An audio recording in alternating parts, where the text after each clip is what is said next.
रविवार भद्रक जिलार अग्रणी सामाजिक संगठन शहीद भगत सेना तरफ भद्रक शहीद स्मृति भवन में शहीद भगत सिंह 118तम जन्मजयंती समारोह अनुष्ठित हो जाए। कार्यक्रम में राज्य सरकार स्वास्थ्य मंत्री डाक्टर मुकेश महालिंग मुख्य अतिथि भाव में जोग देते।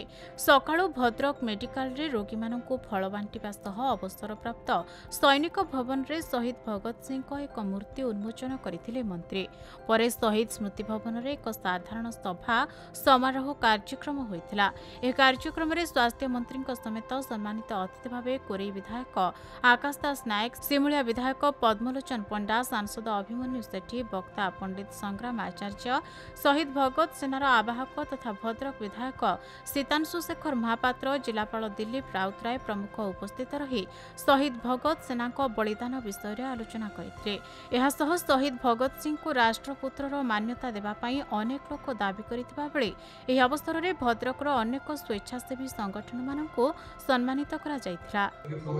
शहीद भगत सिंह जन्मतिथि बहुत आडंबर मध्य पालन करा जायछि एवं मु धन्यवाद देवी शहीद भगत सिंह सेनार प्रमुख आपण मानकर प्रिय विधायक सीतांशु भाई गोटे अभिनव उपाय सेवा कार्य को राष्ट्र प्रथम कॉन्सेप्ट को भद्रक रे दीर्घ 17 वर्ष धरी कार्यक्रम को चलाउछंती एवं विभिन्न सेवा संगठन को मध्य आज पुरस्कृत करागला एवं मु आशा रखुची जे शहीद भगत सिंह सेनार जो मुख्य आमर आपण मानकर विधायक सीतांशु भाई ए कार्यक्रम को लंबा समय पर्यंत जारी रखंतु एवं शहीद भगत सिंह जो फिलोसफी जे राष्ट्र प्रथम ताकू आज आमे कार्यकारी करिवार आवश्यकता रही एवं आमे ए कार्यक्रम माध्यम रे हमर यशस्वी प्रधानमंत्री नरेंद्र मोदी जी जो नेतृत्व रे सेवा सुशासन एटा सरकार प्रथम कार्य हवा कथा। शहीद भगत सिंह जन्म जयंती और पुण्यतिथि को खूब आडंबर सहित पालन करा जाए।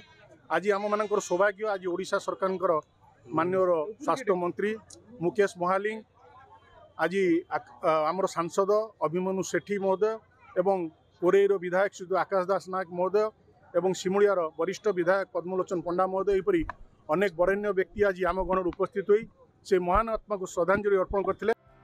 भद्रकରୁ जगन्नाथ बेहेरा रिपोर्ट, खबर ओडिशा।